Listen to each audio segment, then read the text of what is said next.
How should I introduce you, by the way, before we start? Okay. Right, Chris. Well, as a capitalist, people, thank you very much for joining. I'm going to steal a bit of Chris's thunder. Hey, I'm a guy, I don't have lipstick. If I had red lipstick, I was going to do like 2 red stripes here, and I was going to quote from Adam and the Ants. Ridicule is nothing to be scared of. I think today's live stream is going to very much demonstrate that ridicule is nothing to be scared of. So, Chris, why don't you introduce that very famous person and do the role? Let's do the role, people. Let's do it. Well, this is episode 42 of the Confessions podcast. You've just heard from the man himself. If macro was rock and roll, and if Keith Richards was a hedge fund manager, he would be Hugh Hendry, as we discovered last week. So you've heard from Hugh, but we've got a very special guest to make this a trio coming on today. He's here with us, the author of the Macro Compass newsletter. His name is Alf. He comes from the south of Italy, and it's a pleasure to have you along. How are you doing, Alf? Hey, Chris. Hugh, how you doing, guys? It's a pleasure to be here. Brilliant. So maybe you could tell us a little bit, maybe fill us in a little bit about yourself, Alf. Hugh's like, if a hedge fund manager was in the Rolling Stones, it'd be Hugh. What's your sort of parallel universe? Fit us into somewhere in the universe. What would you be? If Don Draper was a macro guy, would you be Don Draper, or are you fill us in? If Gianluigi Buffon, the goalkeeper, would be a macro guy, then would be me. No, just kidding. I'm Italian. I used to be a goalkeeper in the past when I was a kid, and I'm pretty proud of my Italian roots, my accent. I mean, I can try to hide it, but it's impossible. It's part of who I am. And I don't even try that hard, I have to say. So basically I've been in the business for, 7 years, 8 years. I'm relatively young, despite being bold. And I've basically run a bunch of portfolios for a large European bank. My last assignment was to run a $20 billion book, mostly fixed income derivatives, FX, some equities, credits. Then got very bored of corporate politics and decided that it was time to, do something else, build up my own thing, share my knowledge with more people, and have this kind of chats I can now have with you guys without having a compliance owl on my back telling me what I can and can't do at the whole time. Well, superb. Well, I mean, there's a lot of synergy here going on because you were a young footballer, goalkeeper, and a lot of people won't know this that Hugh is actually was quite a tasty footballer as a young boy, and even when Hugh was a child, there was a transfer fee paid for Hugh to move from one team to another team. Isn't that correct, Mr. Hendry? I don't know if there was a transfer fee. There was a transfer fee. There was. You're just being polite or bashful. There were 2 communities that almost went to war when. So I was brought up in a modern housing scheme near Glasgow Airport called Erskine, which was very much we were trading up from the previous housing scheme. And I had the great pleasure of being the captain. I kind of was a bit of a kind of Roy Keane in that I had disdain for everyone. Yeah, I was a pro at 10. I'm living my life in reverse. Yeah, I'm going backwards. But would you believe? I think at the age of 14, the champions of the Scottish Cup at that age level, I was going to school. Well, they were from another really, really, really scratchy neighborhood called Barrhead. I hope I'm not offending anyone. But I knew some of, like, tough respects tough, right? And I kind of looked after myself. And these really tough guys who played for Barrhead, they're like, you're part of the team, my friend. So I was. So then I found myself playing against, the Celtic Boys Club and the Rangers Boys Club, and playing against, of course, who did I play against? Paul Lambert, who went on to feature in the Champions League final for Dortmund, and then had a successful managerial career. I think he's still there. So, yeah. But I mean, and just to square the circle, just briefly. Well, I was going to say, just to briefly square the circle. So then he went on to become a superstar hedge fund manager, as we know. And did you know that he employed a professional goalkeeper who used to play in the English Premier League? That was one of his employees. Did you know that, Alf? What? No? No, I didn't know that. And yes, I'm Hugh. curious to hear. I'm curious to hear, and I'm going to jump in because in the latest podcast I've heard from Srivatsan Prakash, a brilliant 18 years old Indian-Canadian guy. He has this podcast and he hosts a guy who worked for you, Hugh, at Eclectica. Yeah. And he was going on with a story about Gandalf. So now I want to hear about Gandalf, and I also want to hear about this goalkeeper you hired. I mean, what's going on here? Well, I eventually, when they pumped antidepressants into me, it all changed. But back in the day, I was your magpie.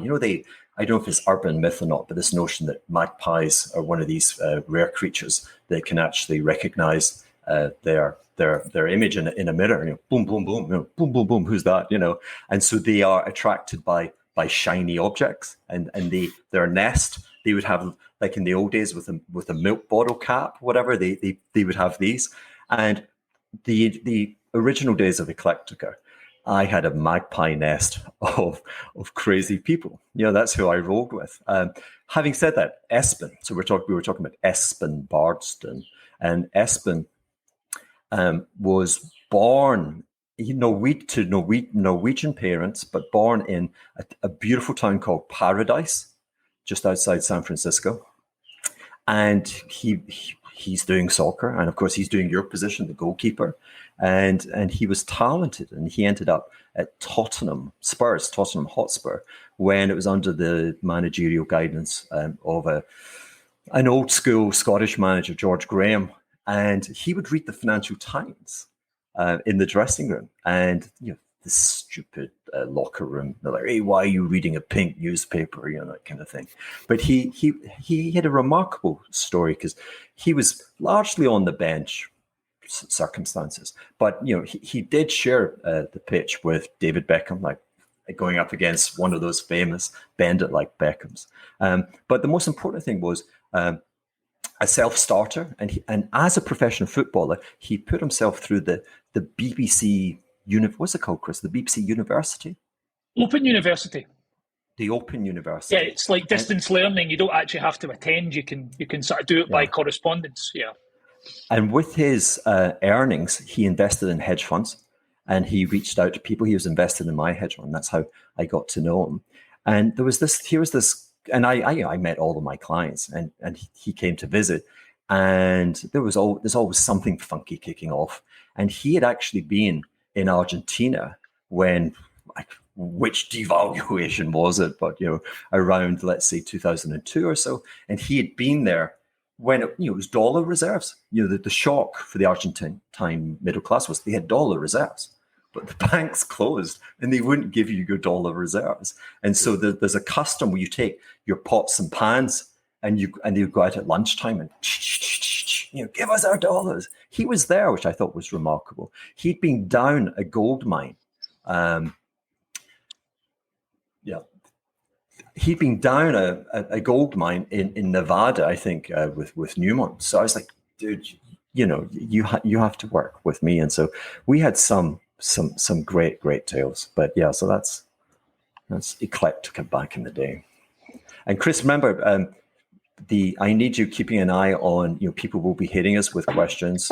There's questions very kindly submitted on Twitter. And then remember that I have my local intel. This is the last day. Can you believe I've had, some of you have spotted, one question last week was, why do you have a naked teenage boy in the bunker? Well, that was my son. And I've had the fantastic, absolutely life-changing experience of sharing 3 weeks, very intimate experiences, sharing the same bed. I mean, heavens, we've been camping for 3 weeks, and he leaves tomorrow, and he's going to leave a great deficit. But Chris, via WhatsApp, if you have access, we do, yeah. Please, people, keep the questions running. We're all feed you.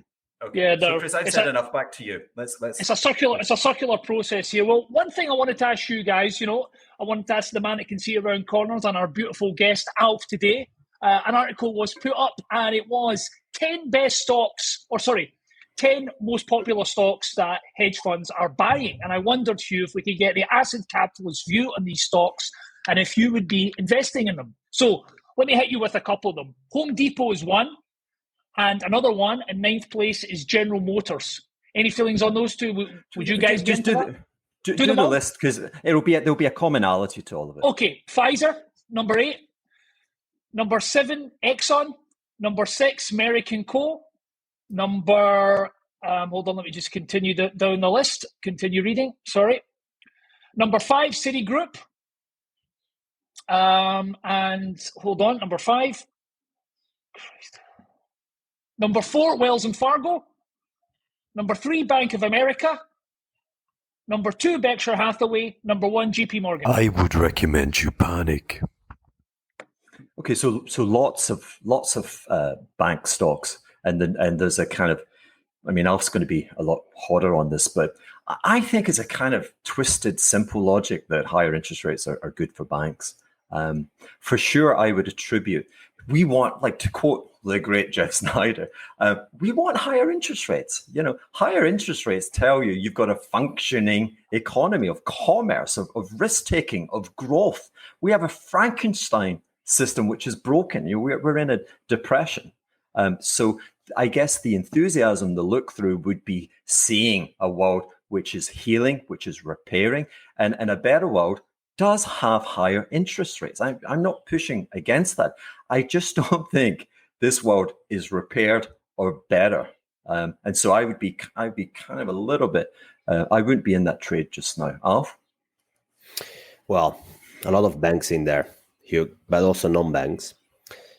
When I think about names and stocks and macro asset classes, I always look for the common denominator. What is the single factor behind any of those? And here, ultimately, it's about risk premium. It's about valuations. It's about animal spirits. And those, as the economy slows down, while central banks are forced to come in and try to slay the inflation dragon at the same time, it's all but a good environment for risk premium. You can name me about any stock you want. Maybe some very interesting commodity producer. That can be probably interesting. Or some hidden gems, but most of the names, and generally speaking, indices, yours at this stage. When you say risk premium, Alf, are we flirting between nominal and real? Because so the banking sector are intermediaries, and the genius of our system is we have intermediaries that bring debtors and creditors to engage, so the creditors can provide the surplus savings, and the debtors. The guys who are going to change the world, but we need, the Steve Jobs of this world. We need financing. Now, because we had that 1 in 200 year type event in the 1970s, the real inflation, like inflation with money printing, with the real takeoff of the euro dollar market, and the Fed not seeing it because there were dollars being printed offshore. That was money printing, and boy, we got inflation. I would kind of draw a distinction with that, with where we are today. But owing to that and the ravages that put in place, I think the real return on the S&P from 1967 to 1982, zero. So people then reset, and they reset to anticipate as the norm this 200-year experience, which was the 1970s. And so to Al's point, the risk premium, the rate which brought supply and demand for funds together, was being conducted at a very, very positive real rate.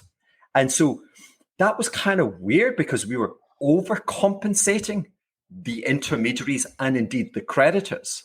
And do we want to compensate creditors? They've already been, you're a creditor because you've got surplus savings. You've got surplus savings because life has been kind.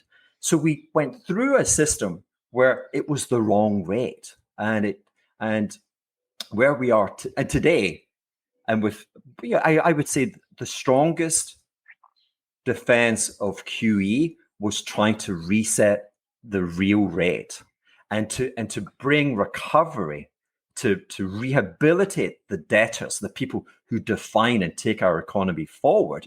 We had to start. It was their turn. Hey, let's give you negative real rates to go and change the world. And let's, if you will, steal that or reallocate away from the creditors. Today, that equilibrium is at zero. We've had several years where real rates have been negative. Is that what you're talking about with your risk premium, Alf? Yes, Hugh. And on the Macro Compass, I put on a piece a couple of weeks ago. What I do there is I look at risk premium by looking at earnings yield. So I take the PE and I reverse it. Basically tell you, how much cash flow yield that you're going to make by investing in a company right now at these valuations with these prospective cash flows down the road. And I compare that with long-term real yields. That's what you should look at for a risk premium. You should adjust everything for inflation. Inflation is the equalizer. Inflation lowers the returns for the creditors, for the asset owners, and deflates away liabilities for the debtors. So you should put that in the equation, right? And you look at, this measure. So you look at, make it simple, Hugh. I mean, S&P 12-month forward earnings yield is 6% or so. After we sold off, before it was 5%, and then we sold off, and it's all valuation. So we're now at 6%. And then you look at, let's say, long-term measures of... So what, 5-year forward break-evens on inflation, yeah? So what I do is I look at 5-year forward, 5-year real yields. Because, the next 5 years, they can be very influenced by monetary policy decisions. So I want to look beyond that. I'm buying equities. I'm buying companies that, should be there for the next 20, 30, 50 years. So I want to look beyond the next cycle and look at the medium term. So 5-year forward, 5-year real rates. They're like plus 50 basis points right now.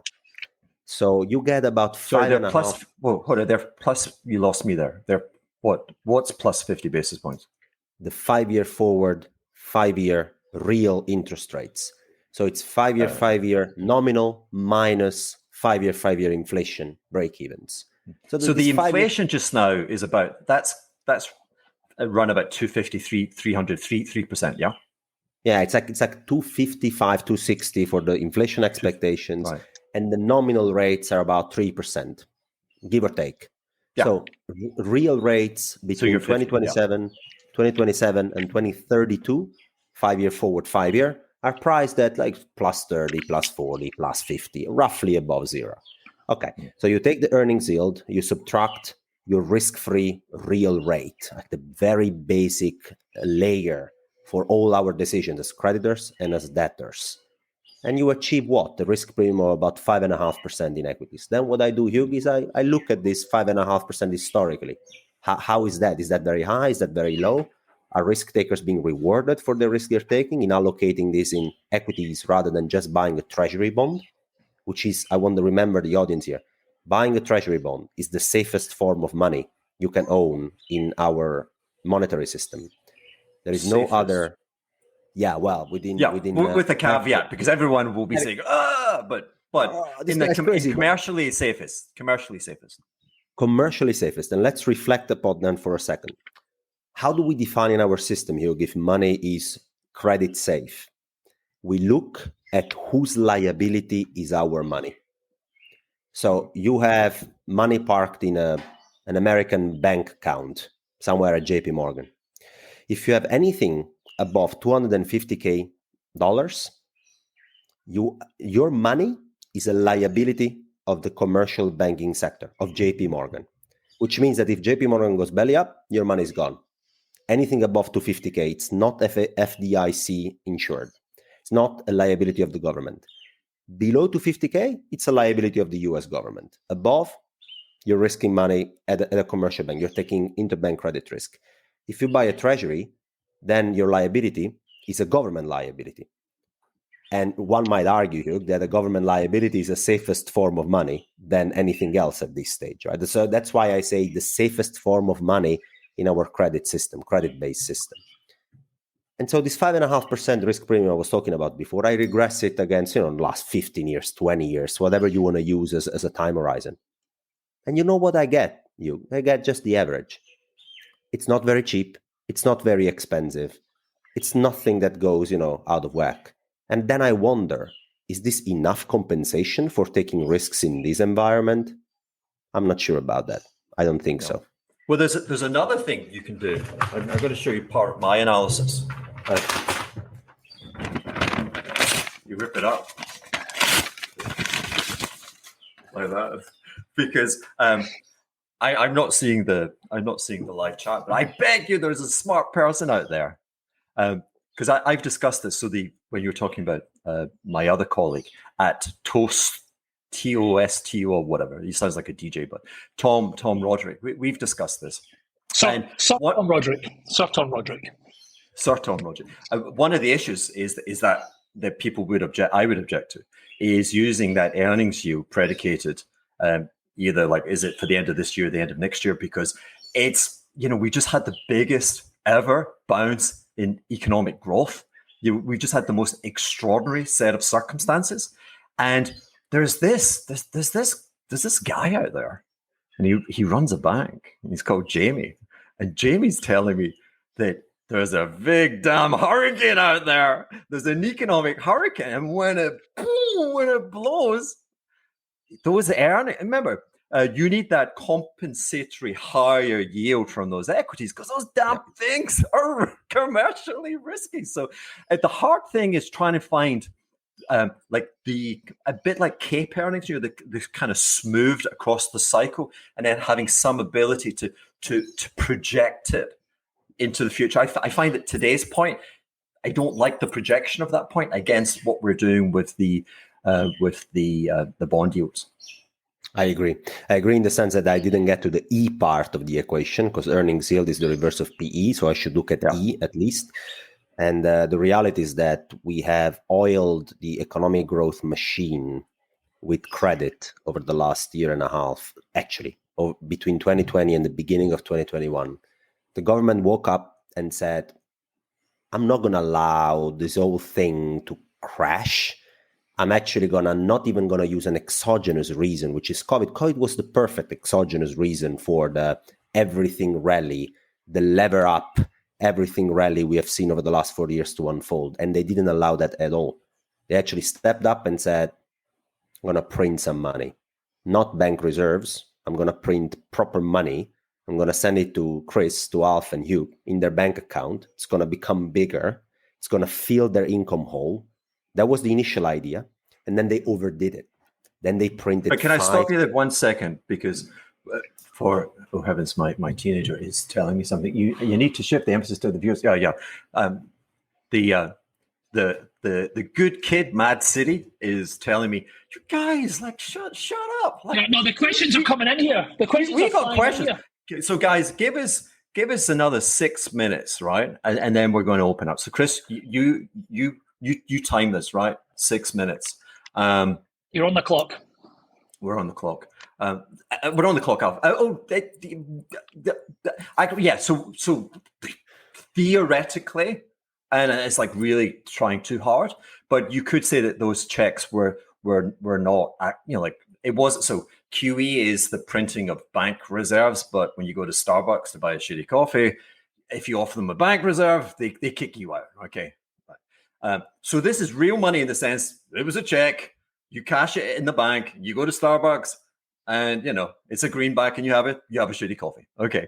But in terms of the monetary significance of that, that is part of the deficit, and the deficit is funded by the issuance of treasuries, and those treasuries have to be purchased in normal circumstances by the private sector, and therefore, there's a check and a balance. Now, where it gets Rudy Tooty is, of course, if you're selling those treasuries to the primary dealers, and then the primary dealers are selling them back to the Fed, and it's the Fed that's printing it. And then, of course, we're a lot closer. But the real dynamic of money printing is the one that you see in the private commercial sector, where with the fractional reserve thing, so let's say how big were those checks? They were like 1.5 trillion. I'm making that up. There were 5 trillion at the end of the whole package. Wow. Really? It was 5 trillion? Yeah, I didn't get that. It was 5 trillion. Wow. Yeah. Yeah. So actually, you've got to imagine that, well, but, so the 5 trillion then becomes a liability of Jamie Dimon and pals, or the liability above 250,000, to your point, without the insurance. And if they had then gone, whoa, this has changed, that our world rocks now, and they had accelerated their lending, and there it's still a bit sketchy. The 5-year average loan growth, not much. I mean, when you look at M2, you see the surge in deposits. You don't see the real surge in inflationary credit lending. The issue there is that deposits can be a bunch of stuff, Hugh. So let me show you an example where deposits are created and they can't be spent. The Federal Reserve goes and buys bonds from Vanguard, Fidelity, PIMCO. Under QE, they print bank reserves, and then they go and purchase bonds from PIMCO or Vanguard. Okay, so Vanguard had bonds and now doesn't have bonds anymore. He sold them to the Fed. And instead of bonds has something else, right? Has bank deposits, has the cash. The cash that Vanguard now has to be deposited in the banking system. There is no other way. Now you have M2 has gone up, right? Because you have more bank deposits in the system compared to before. Yeah. Can Vanguard do anything inflationary with that money? Not by first and second round effects. By third round effects, if we are very creative, then they can buy some private equity stuff, private lending stuff. We need to be very creative, and then we can think of ways. The deposits that are very relevant for inflation are the ones that come from credit creation. And you're perfectly right on that, because every time a bank makes a loan, it creates a new deposit. It increases the amount of power, purchasing power the private sector has. Of course, when the loan expires, all of that gets repriced down. So you need a continuous loan growth, a continuous credit cycle to oil the system. That's what we have done in 2020 and 2021. We threw a gazillion money at the private sector. We were, guys, we want to fill your income wall. Whoop, we actually missized the size of the package. It became a bit more than that. So you degenerates have a lot of money in your bank account, do something with it. We ended up first buying AMC, YOLO calls, and all that crap. And then as the economy reopened, we were like, ooh, I can actually spend some money on goods. And then we sent goods prices to the roof. And then it all started this very vicious inflationary dynamic together with supply bottlenecks. Well, again, the problem was they sent you the 5 trillion, but 67% of the economy was closed, i.e. the service sector, i.e. you couldn't go to restaurants and go to the cinema, whatever, right? And so it's just like you went on Amazon and you bought stupid shit. And of course, China was just reopening its factory. It was like pulling up the shutters, pressing the lights on, and going, oh my God, like there's so much dust, etc. And then like as the guy's just pulling up the shutters, like, here's $5 trillion, hit me. And so prices go higher. But the follow through is that the bank credit has to really start multiplying to create the incomes whereby you don't be like the Walmart thing where they're saying, actually, our customers were like, they're actually up to here. And like with gas, where's the US gas filling your tank now is like $6, $7. It's not as high 7, but is elevated. And they're like, my discretionary spending, because I don't have that nominal expansion coming through from the monetary base. Again, the hypothetical, the one we don't know is, do you get this? We've had the surge in pricing, and then does it hit a wall because you've not had the fall? We don't know that. We don't know the answer. Yeah. And actually, bank credit, as always, picks up later in the cycle, because I worked for a bank. And the lending decisions for a bank are very fun. They're driven by 3 things. And people think that it has to do with how many reserves a bank has. So people think the more reserves a bank has, then the more they will lend. And I'm like, guys, okay. So Japan has been doing this for 35 freaking years, and you still haven't learned. But let's go through it again. So the Bank of Japan printed, I don't know how many bank reserves, I lost count. They do yens, so it's trillion of gazillions of quadrillions reserves. Okay, so a lot of that has been printed, ends up in the commercial banking system in Japan. I put a chart on the macro compass. It shows the monetary base, so the amount of bank reserves in the system, and then the bank loans. And they're diverging. One goes up, that's bank reserves, and the Japanese bank is like, nah, we're not even rolling our lending book to keep them flat. We are shrinking our lending book. And why? Because when a bank lends, Hugh, they look at three things. A, who's my borrower in the first place? Can the guy actually pay me back? I'm not a non-profit corporate. I need to make return on capital. So I'm interested in, will the guy actually pay me back? The second thing is, what is the return on equity I'm going to be making, which is a combination of the loan yields and the capital requirements for the lending. So loan yields have been compressed for decades because risk-free rates have come down, and credit spreads have been compressed as the result of monetary policy that we have piled up on top. So then the total loan yield, which is the risk-free rate plus your credit spread as the private sector, became slimmer and slimmer. You became more levered, your credit worthiness went down, and the regulator came in and said, you now need to attach more capital for each loan you make. And so banks are like, sorry, but I'm not going to lend. It doesn't matter if I have a gazillion reserves. My incentive scheme is just not there. And so that's what we have seen happening over the last 10 years. And this is not going to change. Okay. So Chris, these live casts, they're for the people. You've had your 6 minutes. It's meant to be for me. I gave you 7 I want to ask. I gave you 7.5 minutes to shine, but let's let the acid capitalists, the army of the acid capitalists out there, let them shine, and I will bring you some of their beautiful questions. Alf, this one's for both of you, but this one's got an Italian twist, so they directed it towards you. Could he give his thoughts on Italy and a chance of sovereign debt crisis? Debt to GDP is 150%. 10-year yield spiking. ECB set to start hike rates this summer. Seems like trouble ahead, ? And that comes from Bryden. Question mark, answer to the question, yes, there is trouble ahead. I have two trades in my tactical macro book. One is short the S&P, and the other one is short BTPs, Italian government bonds against Bunds, German government bonds. So the ECB is in an impossible situation, in a conundrum, where inflation is picking up, it's broadening, so they need to do something. They need to signal to the market that they're going to do something. At the same time, European real incomes are getting squeezed. Europe is a net commodity importer. Big problem. Terms of trade, horrible. The euro gets clobbered, and they have to preserve the geopolitical project, which the Eurozone is. Don't forget, euro and the Eurozone are a geopolitical project. It needs to be kept alive. How do you do both? The ECB has to set monetary policy for 19 different freaking jurisdictions. Every jurisdiction, different requirements, different structure problems, different things, different fiscal policy, one monetary policy.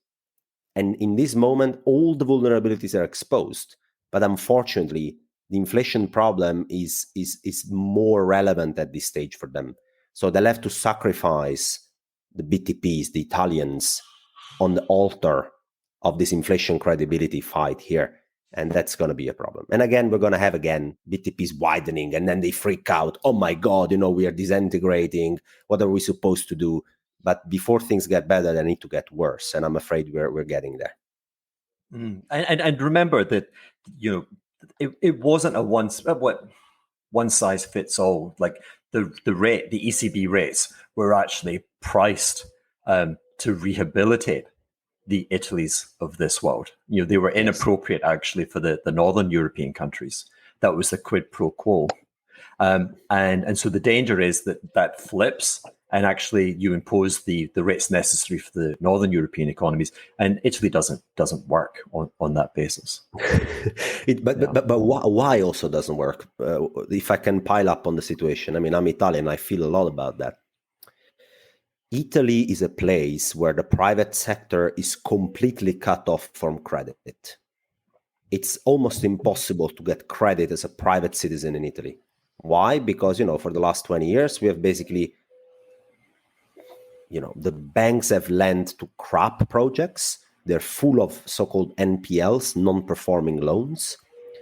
So basically what's coming now is the fault of the last 20, 25 years, where now even if you're a wealthy, a good credit worthiness borrower, you're not going to get any credit from the private side. So what happens is the public sector has to try and offset that. And so you lever up the public sector balance sheet. But the Germans and the Dutch are telling you, no, you can't do that. You can't do that. If you look at Germany and the Netherlands, the situation is very funny because their public sector balance sheet looks very healthy. If you look a bit under the hood, you see two things. The first is contingent liabilities. Sounds very complicated, but it's not. It's basically public banks, public development banks. They lend on behalf of the government. They are fully owned and guaranteed by the government, whose debt doesn't count to that GDP. And both the Netherlands and Germany have a lot of these banks. Italy doesn't. And the private sector in Germany and the Netherlands is levered up to here. So it's a different balance, a different system. And the rates at which Italy and Germany can work are just not the same. So as you say, now it's the moment where instead of having the Italian ECB depot rate, we're going to probably have to go to the German ECB depot rate for a while at least, until Italy suffers too much, or Greece or Spain or whoever. And then the ECB has to rethink it. But the question is smart, Chris, because we're getting towards that situation, unfortunately. And I hope someone can put the chart on Twitter or what have you. But I want to say that nominal Italian GDP is kind of like flat on 15, 20. I don't know if is that an exaggeration? I remember seeing, I don't know if it was real or nominal, but it was just, it's been a depression since the 80s. Real salaries in Italy adjusted for inflation. So if you make money, and then you adjust it for inflation to look for your purchasing power increase or decrease here. Real wages in Italy have not moved over the last 12 years. I mean, try to think about that. Yeah. I think that's, if you look at Italian GDP, it's a 12-year, like the patient is dead. Another thing, I mean, we'll leave Italy, but the problem. No, but can I bring? I was going to say there's another EU question coming in here. I think this might fit in well for you guys. This guy's writing into us. He's a software engineer from a small EU country. I am scared of the demographic shitstorm hitting the EU and the absolute refusal of the EU not to be a tech vassal of the US and China. Where do I move to give myself a better opportunity to move up? Is the US the correct answer? I'm still in Europe. I just moved from the south to the north, and I still travel to the south a lot because I actually miss it, to be honest. The demographic situation is a serious issue. When I look at the labor force growth in Europe over the next 20 to 30 years, Chris and Hugh, holy crap, it looks bad. I mean, in a functioning economic environment, you need new kids, you need a growing labor force, and then you pile up productivity gains on top, right? You have more people, you make them more productive, and then you all grow in a healthy and sustainable way. And Europe over the next 20 to 30 years is going to be the exact opposite. The labor force is going to shrink. Can you imagine that? How do you engineer economic growth if you have less people working? It is quite a problem. And China is the same. Yeah, but relative, like as a relative trade, it's an absolute statement, but as a relative trade, it kind of neutralizes. So, like you, I'm in the car. I'm in an endless sea of nonsense in St. Barts, but actually, I'm still within Europe. I may as well be in Saint-Tropez. Now, to make it work, the people have got to reject the damn stupid system. So the credit willingness, so you need, again, we talked about debtors and creditors. We have these intermediaries, banks, and I'll work for a bank. You're not incentivized to take the risk. Why? Because I take a $10 million mortgage from you, or 10 million euro mortgage. I'm an idiot. You're even crazier because you gave me the money. And 6 months later, I default. You can't do anything. I think it would take you in Italy 10 years after extensive legal to have any chance of reclaiming the collateral that supported the risk. And we're nowhere close to reforming that. And that's not a specific, I mean, it's really bad in Italy, but it's there throughout I can't get a bloody interest only bullet loan So the central banks are like, they're Atlas, like, guys, we got this for you. We are supporting asset values. Don't sweat it, right? We got the collateral. Just take risk. But there's no joined up thinking. The bank's like, I can't give you an interest only because I'm worried about the collateral. I'm worried about your value in 10 years' time. Call the bloody central bank. But, let's move on, Chris. Well, should this guy go to America? Yes or no? He's wanting to know, should he move to America? Is that a better move? Hey, listen, there's a famous PJ O'Rourke line that there are two lines, one disorderly and one very organized, that you find outside every US embassy around the world. You have the disorderly kind of, we hate you, you imperialist scum. And then you have a very orderly line round the back. And it's like people saying, yeah, I'd like to join. Where do I sign up? That's the US for you. Well, Decoy Monkey, okay, this is a one-word answer from each of you. If each of you could describe meme stocks such as GameStop in one word, what would that single word be? I have one word. One word. Trash. Hugh? Supercalifragilisticexpialidocious.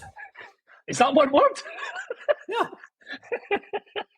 I agree. I agree. It's Italian. It's one word. It's true. Well, okay, Hugh. This is one for you. Maybe you can start with this one. Justin asked, what asset classes or / sectors do you see as attractive in the longer term, 5+ years? What themes are you looking at that and that many others are ignoring? So what's your advice on asset classes and sectors going forward for him? I think that question is an intellectual trap, which allows you to saute your brain and deflect and avoid living in the now. I mean, I am very guilty of that. My biggest charge against me, the reason why I am the asset capitalist now, is I spent too much of my life projected forward rather than today. Okay, so I want to talk about today. And we discussed this in last week's episode with the John Marcher, the character from The Beast in the Jungle, that the hardest thing as a pro or otherwise, as an investor, there are times where you just have to disengage and you say, you know what? I don't need here and now. I don't need it. Like one of the most sage things that I read, and you could ask me another question. If you had your life again, would you do it any differently? Let me answer that question. Yes. And what would it be? So Michael Steinhardt, legendary hedge fund manager, he wrote that there were times where he shouted, it was cigars, like, sell everything. Don't liquidate the people, right? But I take my risk book, take me to cash. I don't get it. And it's a kind of Jesse Livermore genius. We're hostages to that damn risk. We're junkies to the damn thing. And then you've got clients up your ass because you've always got to be taking risk. It's profoundly stupid. Okay. The moments where you've got nothing, you go on holiday. Like I went like with the goalkeeper, I went to the southern tip of Africa and we were reading books and, in the desert, and like we were trying to find a city, a fabled city that had the most beautiful, hot, blonde German girls. Don't reveal the answer. That's in the book. Don't reveal the answer to that question. That's in the book. But the damn girls had gone. Don't reveal it. Don't reveal it. Don't reveal it. Hey, so anyway, sell the whole thing. This reminds me of sorry. There's a hurricane coming. Okay, you don't need it just now. See, be disengaged. See if the hurricane comes, and then review and look at what you want to do. Alf, my mentor, who ran a prop hedge fund as well in his past, he said always, Alf, you want to learn how to invest? There are 3 moments. There is a time to go long, a time to go short, and a time to go fucking fishing. Okay, so just go fishing now. Just just raise your cash allocation and ride it out. This is not the moment to be brave and thinking 5 years down the road. You know what the problem is with that, Hugh? Is that I agree so much with you. That sort of lobotomizes people to think they're not running any risk. Oh, because I have a medium-term objective in front of me. What about the drawdowns at the same time? What about that? What are you going to do when your medium-term plan is actually shaken by large drawdowns? What are you going to do then? Are you fine with that? Everybody has his own risk tolerance, but this is the time to go fishing, I think. Go fishing. Because again, Chris, before you jump, and you should jump, I want to say to you, remarkable things happen. In March of 2009, so the month where the Fed engaged with the QE, Citigroup traded at $9. You're like, yeah, big deal. Like it trades at 40 or 37 or something and change today. But in March 2009, it was trading at the same nominal price as it had traded in 1976. Right? That's how close we came to resetting everything to zero. That's how close we came. And again, in opportunities, after the crash of the tech crash, Amazon went from 115 to 5. Right. So I want to disengage because I'm very curious to see what happens on the other side. Now, that's easy for like Alf and me because, like we've got assets. We're kind of rich and we can speculate that way. But consider you're 25, right? You've got nothing, and you've got and like treasuries. Okay, hey, take treasuries today with the 3 handle. Okay, I'm going to compound at 3 plus there's an inflation risk. How can I get rich? Which takes people into the theater of the absurd, not necessarily absurd, but Bitcoin. Anyway, let's move on. Sean asks, just straight in, are we facing a possibility of a wave of emerging market debt defaults? Is this a hard constraint on Fed possibility and a reason they pump their brakes? And he adds, he thinks so. That's what he thinks. Do you guys agree with him? Who's Paul? Paul is asking the question. Sean. No, Sean's asking the question. Sean. Tell Sean he's a smart guy because nobody's looking at emerging markets and some weird stuff is going on. So I have this volatility adjusted market dashboard because the other thing I learned is that looking at asset prices moving without understanding what is the real volatility underlying of these assets doesn't make much sense. So I try to standardize everything for volatility. And in this dashboard, I have emerging markets too. And I'm seeing some weird stuff going on. I'm seeing Turkey. I mean, Turkey is like, it's the Turkish lira is getting clobbered. I see a lot of these emerging markets with dollar liabilities. This is the beauty and the crux of the euro-dollar system. You see this Turkish corporates, these South African corporates and banks, they can just issue dollar bonds. They can take dollar liabilities in a jurisdiction outside the US where the Fed can't reach them. Yes, swap lines and whatnot, but it takes time until you can reach the private sector in these countries. And with some countries, there is no Fed swap line in the first place. And then to move on this question, what do you think the Fed incentive scheme is here? To rescue Turkey or South Africa or any other dollar-indebted EM that is not seeing trade flows because the economy is slowing down, so it doesn't get their dollar receipts flowing in the first place? Or is it to fight inflation? So right now, you really got to be careful with emerging markets. Anything that smells highly levered to the dollar in a collateral shortage, I don't want to have it. Hugh, do you want to have that? I'm a St. Bart's maximalist. But I kind of want to preface a bit, not necessarily push back. Let's push back a little bit because, is there a risk? Is there danger in them? Is it elevated? Yes, I agree, absolutely. But they've all, and Turkey's idiosyncratic because of the political thing, and it's not the norm. Right? The norm is they've all embraced the lessons from the Asian tiger crisis at the end of the 1990s. And their problem there was their currency was collapsing and they needed dollars to buy to support the currency. And as the currency did at Turkey, I mean, if you've seen Lebanon, it looks like the Lebanese pound has lost, again, lesson to everyone. It was pegged forever. And then the peg broke, and I think it's down 90% this year. Thought bubble. But so they had to, so they were constrained by their dollar reserves, and you would sell your dollar reserves to kind of then buy your local currency, and then you ran out of it. Whereas today, it's the other way. Again, everyone is pimping the US, right? So it's as bleak and as bad as the risk profile becomes for some of those EM countries, it's actually very effectively pushed back to the US via the fact that the US runs a capital account surplus. The capital account surplus. And the capital account surplus is there in the law of equilibrium. Two things can happen.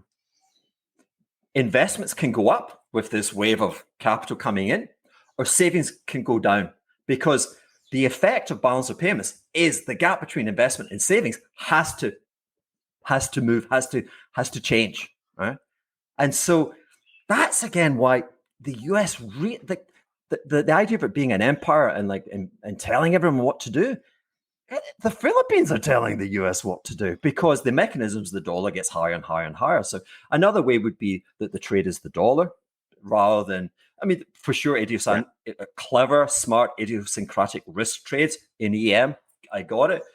Or you can make it really dumb and it's just dollar strength. And then final thought was, as you described it, Alf, we talked about one size fits all and how European ECB rates were designed for Italy. And actually, the Fed is a bigger union. It's the world.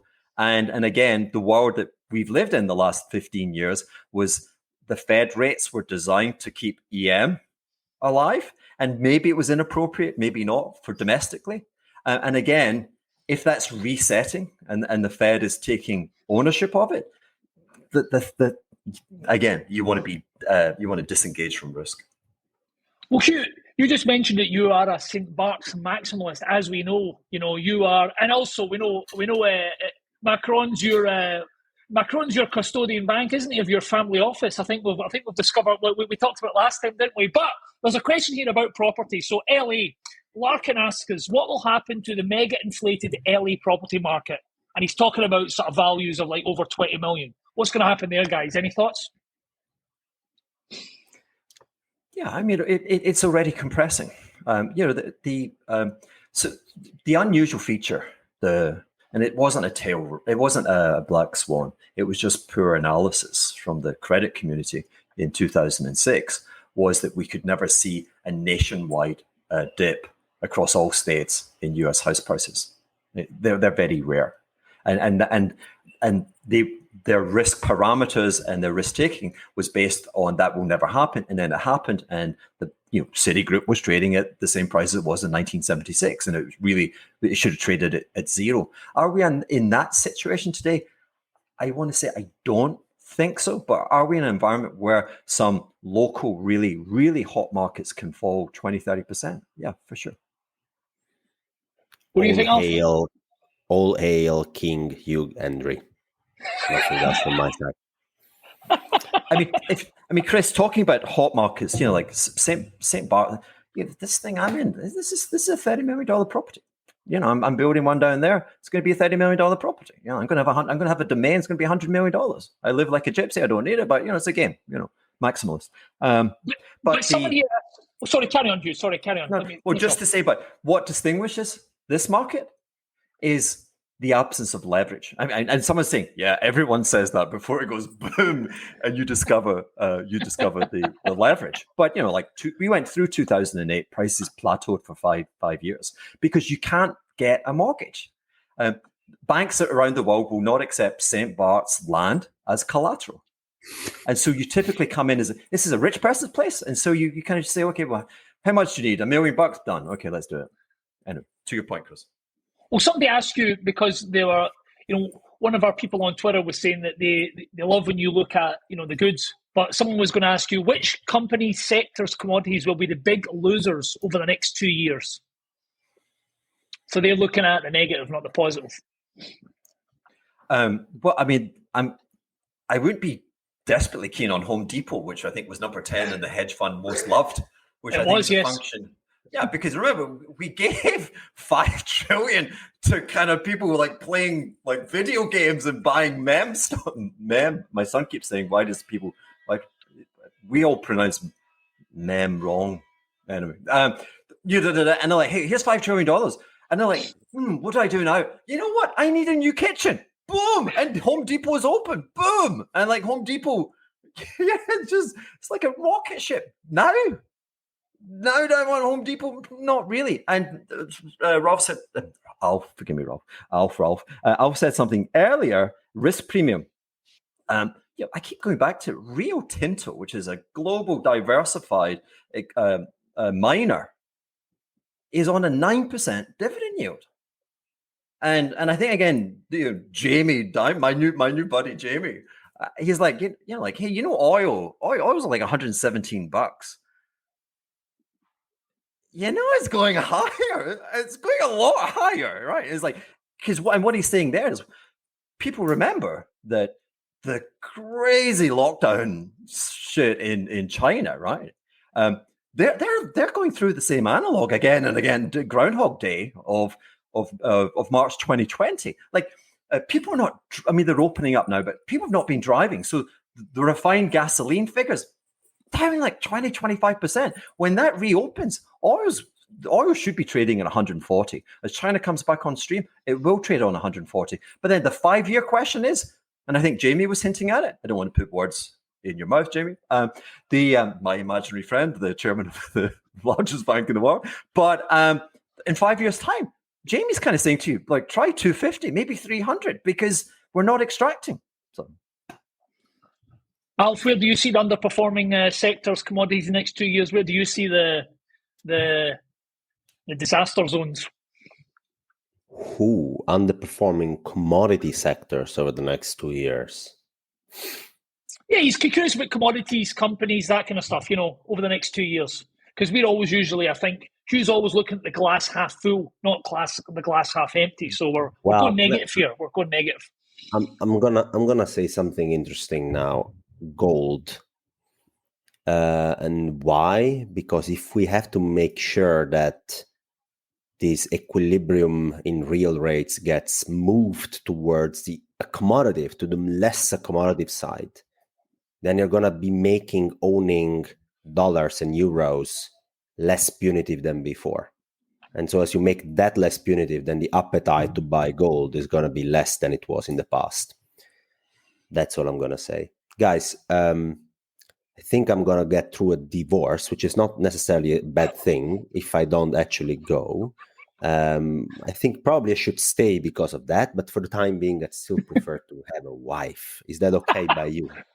Exactly. Well, there's always room for you in the bed. You've always got room in that bed in St. Bart's, haven't you, for another person? You've always got room. Yeah.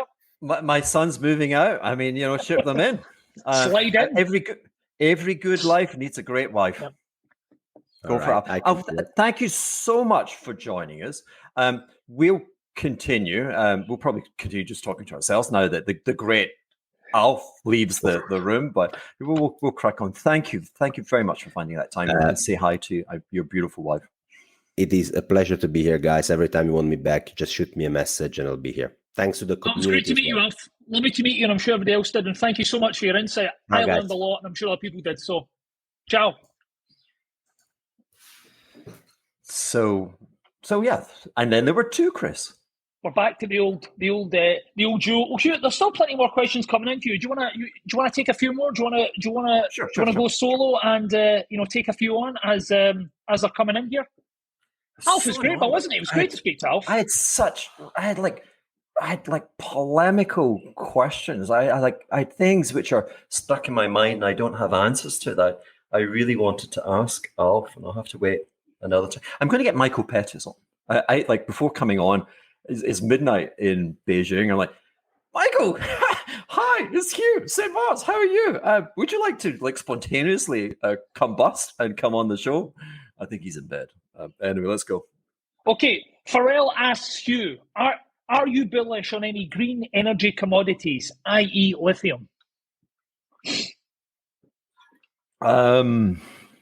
I'm sure I am. But to your point of that commodities and which ones would underperform next 2 years, and it's a little bit of a pushback against Alf, who can't defend themselves. But it's the fear of my hedge fund career explicitly began October 2002, but within the asset management hedge fund grouping, Chris Benodi in London, we were getting the vibe that the commodity sector and the kind of beaten up old economy was kind of going to be hot to trot. We just picked that out of the ether. We were getting alien messages or whatever. And remember the first decade of this century, I think China consumed more like cement, industrial commodities. It can consume more than the US did in the 20th century. So what happens? The big question in terms of the relative performance. So lithium's industrial. They're all industrial. The least industrial is gold. Right? They're all industrial. And what happens if you reset the marginal growth rate out of China to zero? Thought bubble, right? That sounds like an issue. Oil, again, like oil's trading 117, which should be 140. That's the China effect, so it's there. So you're kind of looking over your shoulder as a commodity investor with regard to just how deep and what the malaise in China is going to be. Remember, look at that thing behind you. You look as if you're in Beijing or Shanghai. Like they were building the. Could be. How do you know I'm not? How do you know I'm not? I can see your neighbors. I can see the naked fat guy. I mean, go put it away, but you look in Beijing, they're all empty, right? There's a lot of commodities in there. Maybe not lithium, but, and the wealth effect from doing the whole ESG thing. So anyway, there you go, China. Tragic slip back to the start of your career. If anyone doesn't know, Hugh's first ever posting or beat was Japan when he was a young, fresh-faced trainee trader, trainee investment analyst, along those lines. Anyway, if Japan has to sell US assets to pay for energy, what would this mean for yen, Japanese equities? My best guess, this is his best guess, is that Japanese equities will face less PE compression than the rest of the world. Do you agree with that? And that's from Tragic Slip. I don't think they're selling. So first of all, it's a mercantilist nation, which would rather that the US would carry the burden of endogenous economic growth. And so Japan every year exports capital to the US. It's like, we don't know what to do with it. Like you guys are kind of fun, play, in a the last time, well, not the last time, but you saw a big drawdown in those treasuries. And again, we're missing out for this, but in the Asian crisis, 97, so the Japanese banks, their economy had peaked and was like had gone down hard. In 97, where am I with my day? Yeah, in 1990. So they'd had a decade of there was no risk opportunities domestically, and then they're like, oh, Thailand, oh, Korea, oh, and they kind of were massive in terms of risk books there. And then what you started to see in the interbank market was that the price that banks would accept your risk at began to widen. So like these were the biggest banks in the world, but they started like within the interbank market. People like your risk manager taps you on the shoulder. No. No relationship with the Japanese. They're going to go boom. And that was an environment where the Japanese government actually sold down treasuries to try and underpin their financial system and just bring those kind of perceived risk levels back down. I do fear that it's repeating itself, and I fear that this economic storm, which will take many faces, I think they are profoundly overcommitted to mainland China. And I keep watching. I think one of the great things to watch is credit. I track spreads on the biggest banks in Japan, and indeed on their exporters and stuff. It was my favorite, least successful trade ever when I was Mr. CDS. I was Mr. like iTrax in Japan for about 18 months. I kept buying the iTrax index at like 50. and I was buying credit protection on, let's say, steel companies. And my thesis, remember, I could insure $1 million of risk for like $2,000, right? So I pay you $2,000, it goes bankrupt, or the committee says, they're in breach, and you pay me $1 million.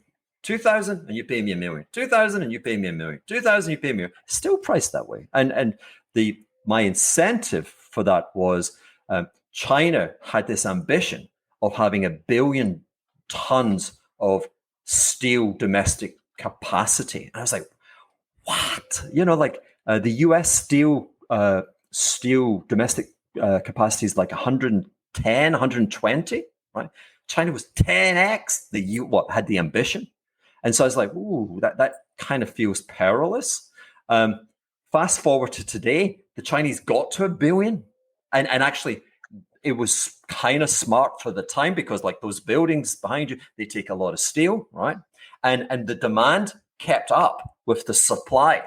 But what if you reset the property market? And what if you reset the marginal growth rate in China? And what if remember, this is a high fixed cost business. A steel furnace got to keep it lit all the time. What if they then say, bugger, right? We should be, our domestic market won't take it. We should offer it to our nearest and dearest. And guess what? It's cheaper, right? And guess what? The Japanese guys like never make money. It's a great product, but they never make money, and they've got debt up to beyond their eyeballs, and $2,000. And if they default, you get paid $1 million. I'm like a broken record. Maybe one time in the future I will be right. This question comes in, and it's related to something else, but I'll start with the question. Could Bitcoin be designed by the US government to become a cornerstone in the global monetary system? Now, I'd like also to flash up Fat Man Terra. Now, he's a guy who's been doing a lot of stuff about this, the whole Terra Luna meltdown.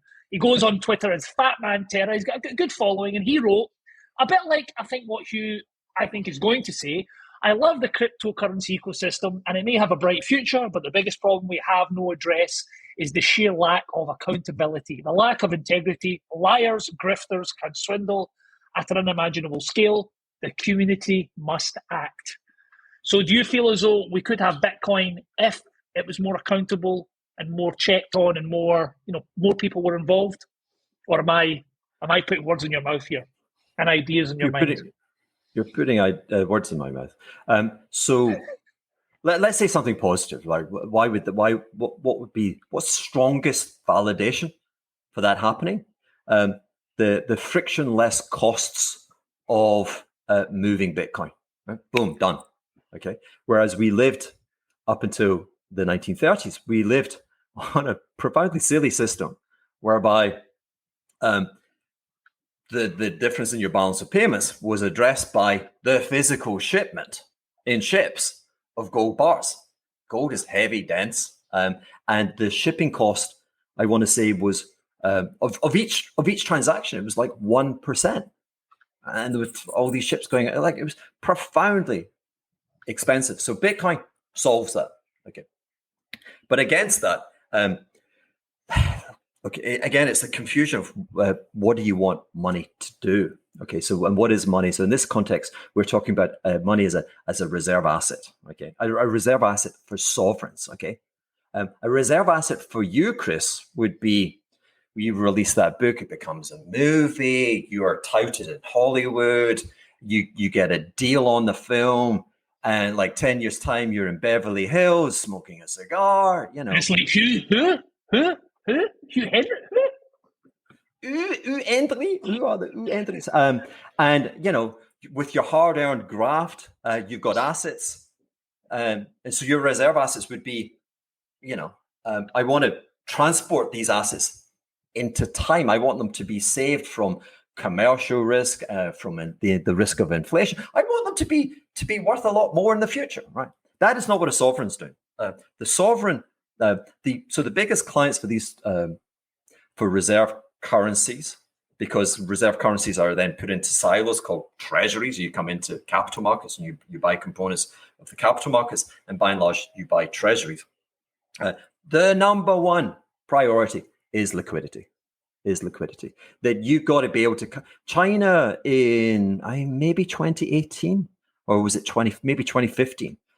So like from China hit a pocket like 14 into 15 and really got deep at the end of 18. Their dollar treasury holdings fell from 5 trillion to 3 trillion. And indeed, in the inferno of March 2020, they came in and they hit the US capital markets like, yeah, sell. Like we're selling treasuries. And like no one else could get filled at that size, but they got filled because the Federal Reserve underwrote. Done. Like yours. That's how it works. We offer liquidity. So Bitcoin is frictionless, but I think it will never have the depth and the size in terms of the liquidity pool to be able to address that. Paradoxically, that makes it could make it a good asset that you can extend and like be a mobile phone and send your wealth to the future in a protected manner. But it makes it a very bad reserve asset. Well, I mean, it's completely unrelated, and it's no one cares what I've got to think. But yesterday, no one cares what I think. Sorry, but yesterday I was trying to buy something legal. I may add legal, and they would only accept crypto. So I then went to a competitor and just bought it on my normal credit card. They don't accept they wouldn't accept cash or money, only crypto, and it was legal before anybody makes any jokes or anything. Really? No, I mean, because come on, you were buying drugs, you were buying porn, you were buying, like what? It was a service. You were funding like a militia. I mean, what? Technically, the legality of it is a little bit. I would admit it is, but it's not. It's not like substances like that. Anyway, okay. Have secrets. You need secrets. I will tell you off recording. I will open up to you. Now, just going back to last week, someone asked. There's a double parter here. So someone asked last week, what's that thing when you talk to your hedge fund manager friend, and they said that China is likely to invade Taiwan in the next 2 months. Somebody said, were you serious? But a second part of the question is someone else has come in and offered a theory. Now, what do you think of this, Hugh? You do like a good conspiracy. Don't misunderstand Chinese lockdowns. They are society stress tests ahead of a conflict with Taiwan. The CCP wants to see how society will cope with shortages of everything. One of our listeners is posing that. What do you think, Hugh? Do you think that's feasible, or do you think that's the imagination of a disturbed individual? I mean, it's a conspiracy theory, but I've been just trying to say, hey, look, we're living at a point where success in investing is not necessarily betting on rational outcomes. The invasion of Ukraine, by no measure was rational. Don't care your politics, but there's no measure is rational. And again, people, because I saw in some of the suggested comments, ruble, you will look back in time, you will be able to judge the commentators, the financial commentators, on what they said on ruble. I've had to mute a lot of people, which I don't like doing because, I find it there's no market. There's no market when you're not free to sell in an exchange. So anyway, so ruble, conspiracy theories. Conspiracy theories. When my friend, he was saying 20% probability, which is impossibly high. That's a 1 in 5 chance.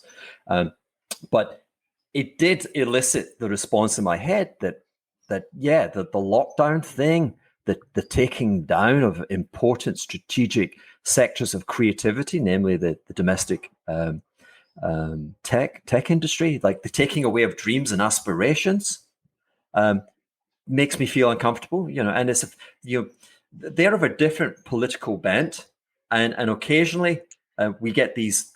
Very occasionally, we get these depressions, like where again we either go like Italy and it's the same real incomes for like 15 years and it ferments great anger, or we never reattain the economic growth rate. And there are opponents to market-based capitalism who then attribute that to a permanent plateauing of the gains of the benefits of our system, and then like we're checking out your system is rubbish, so we're going to disengage. And go back to being, jackboot kind of fascists. And lastly, just to that point, if they were ever to be absurdly irrational, and that would be an absurdly irrational encounter, in my opinion, they'll never be stronger to kind of push back against the inevitable, response from what we call Western democracies. They will never be stronger because we have built a dependency on the supply lines of China. So does that you can imagine how you could think, this makes me king. This makes me, I can't damn bust that dollar reserve currency thing. This makes me king. Do you want a technical question? Are you up for a technical explanation to someone out there? A bit like an idiot in the room like myself. Someone asks, how do offshore I can't change banks... plugs. Sorry. How do offshore banks lend Eurodollars if they don't have access to the Fed clearing system? Technical question. Well, again, we're going to get, it's a great question. And we're going to get trader Alf. We're going to get Alfonso back because I can give you a hackneyed version of it. He'll give you a very, and that was one of the things I wanted to do. I wanted to do the two-way thing between Alf and myself. We'll do that again. We'll frame something. We'll answer that question rather than this kind of chaotic thing, and we'll push it out. But it's a great question. So you're not giving us the hackneyed version. You're saving that. You're putting that on ice. Is that what you're saying? You're putting it on ice. That's fine. I'm just asking. Let me give you a teaser. The question I wanted to ask Alf is: in a world where we're swimming in like the U.S. budget deficit last year, whatever, like 21, was it 15% of GDP? Like a huge dollar treasury issuance, and yet, when you dive deep into the Eurodollar system, the market seems there's flags everywhere. And again, I'd encourage everyone to tune into the Eurodollar University with Jeff Snyder and Emil, and you will find a great take on this. But there are red flags of distress every day. There's a new flag, and those distress flags are saying we don't have enough dollar treasury collateral. You see it in the reverse repo spreads with the Fed. People are willing to forego the income. The Fed's going to be at like 175 in about 3 months' time, but 3-month tenors on the reverse repo are trading like 1. You're foregoing like 75 basis points. Why? Because it's a means of getting collateral. So, but we'll do that. I really want to do it in a kind of a deeper dive. Fair play. Okay, there's a few maybe we can finish off. A good one on Twitter I thought was, if Hugh Henry were to invest today, what would that look like? Let's say God came down and said, Hugh has to enter the financial markets today or else. We do like a bit of spiritual vibe in this podcast because we are a very spiritual, emotional podcast. So if God came down and said, Hugh, get in those financial markets, what would you do right now? And you can't say some bars because you're already doing that. No, you can't say what you're doing. But God channeled his light and his vision through me in 2012 when he said, St. Bart's, be a maximalist. St. Bart's, they ain't building anymore. Like rich people go there, they're going to get richer, they're going to buy more. I was like, who? What? St. Bart's, why St. Bart's? So only St. Bart's. You wouldn't do anything else apart from St. Bart's. I'm fantasizing. I'm very worried about the fantasy, but I'm imagining the possibility of another great drawdown in risk assets. And again, I'm imagining that world where Amazon can trade 115 to 5, right? Where Citigroup can trade at the level it traded in the 1970s. Now, that's not because I want to buy Amazon and Citigroup, but I imagine, I don't wish to upset people, but because I think the upside for, let's say, uranium, we haven't discussed uranium. I'm a uranium maximalist. I can really see that. Uranium bull markets are the nuttiest, craziest wild ride you can imagine. You can make a lot of money. And you can imagine, again, the changes that Europe has to recommit to nuclear. Right? It's got to be a sovereign.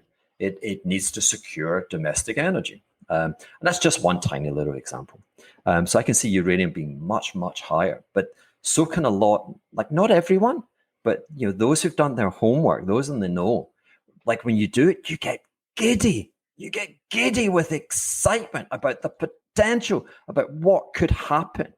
And in my experience, those markets, again, it's those bucking broncos. I said bucking broncos. Where you get this insane injection of price volatility where those prices can trade way, way, way below. I've been saying that for a while with chemical, just as a kind of big liquid example, like saying, why can't it trade 16? I think it's about 22.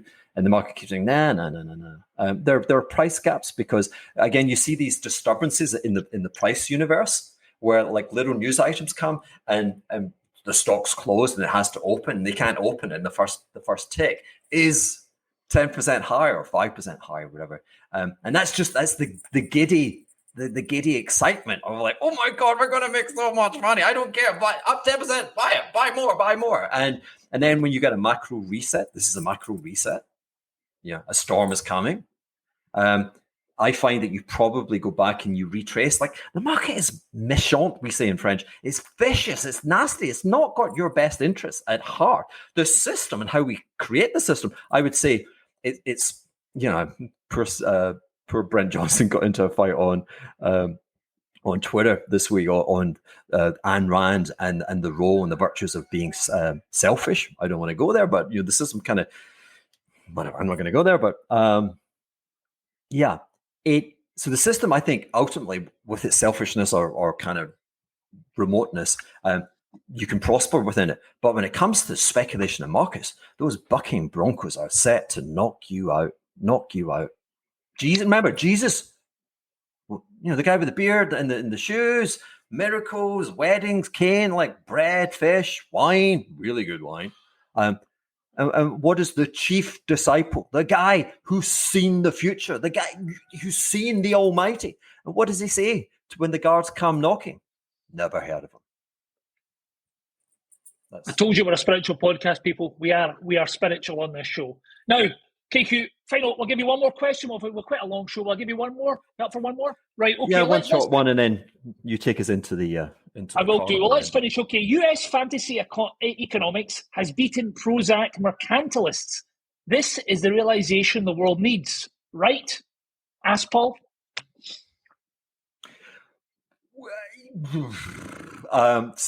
It does allow me. I was... Oh my God, I was so off my face. I was tweeting. I was saying that the US Queen, she's been smoking Prozac. The mercantilist worker bees, they've been smoking napalm. That's the world. This is a world that's presently set up to conspire against you. Okay? And the loony bins in finance and the loony bins in politics, they do not understand it. And it's so damn simple to change. The US is being drowned and taken down by this tsunami of capital account surpluses. Tax the surplus. The US is not in the 19th century. When in the 19th century, initially building dams, and then railroads, then telecoms and chemical plants. They needed money because they were boosting their investment domestically and creating genius and productivity and wealth, right? We're not in that day, right? And so the more that we do not tax those capital account surpluses in the US, again, you have you have investment and you have savings, okay? And if you don't change anything, the gap's going to get bigger and bigger and bigger, right? And that ain't good for the 99.99. It's amazing for the 0.001, right? Let's rework it. We don't have to destroy the system. We just have to tax sovereign wealth funds and their holdings of dollar treasuries. Let's do it. We're done, Chris. Let's do it. Well, the first question was about the waves. So I'm just going to ask you: are you hitting the waves today? How's waving St. Bart's? Because you haven't sort of set the scene for us, and we're all looking at those waves, thinking we'd like to be in there. We can see the waves behind you. The sea's calm. All right. Okay. There's no waves then. I've got the island of Saba. Well, on the other side of the island, where the prevailing is, there'll be waves. To my great shame, I have not been surfing in about 3 months. I've been so damn busy. That's got to change. That has got to change. Well, just before we end, people, we talked about our good friend Jamie, our close friend Jamie, talking about a hurricane. And a hurricane is a storm. It is a stormy tide ahead for us all of us. So I would like to add saying, living through each empty night, a deadly call inside. So I'd like to say goodbye, my friend. I'd like to leave you with something warm, but never have I been a blue calm sea. I have always been a storm. I have always been a storm. I have always been a storm. Wonderful. I would recommend you panic.